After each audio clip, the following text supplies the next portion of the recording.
Welcome to part 3 of how your bad money habits are actually helping you. So I know it sounds counterintuitive, but hopefully because you've done part 1, you'll have seen that whatever your bad money habit is actually has some really good things going for it. You're doing it for a reason. If you've not done part 1 or part 2, then just stop this video and head back and go and explore the one money habit that you'd like to change and exploring what's good about it and then what the challenges are.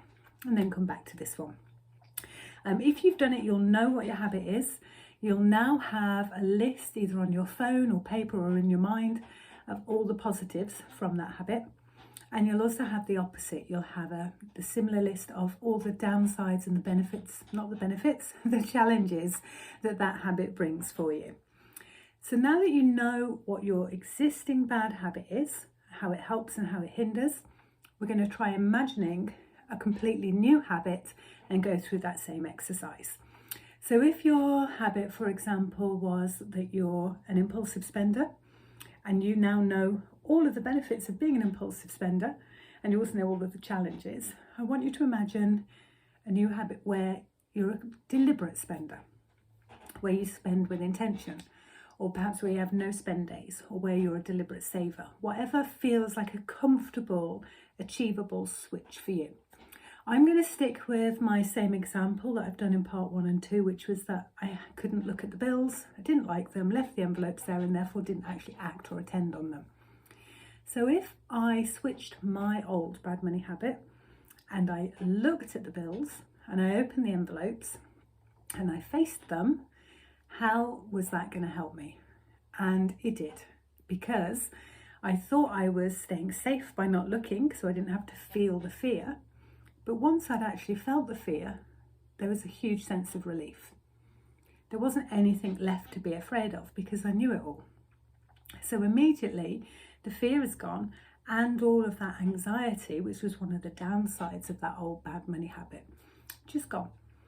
So that was the massive shift for me. There's a lovely saying which is eat frogs for breakfast, which is whichever task or thing that you've got to do that you're dreading most, get it done soon. The sooner it's done, the better you feel afterwards. And it was exactly the same for me with this particular money habit. The other benefits of having a new habit, the opposite one in this case, was I could now budget. I didn't need to create the illusion of control that the bad habit was making me think I had, because I could actually put some real controls in place. So I could budget for the school uniforms and the school shoes and unexpected things throughout the year.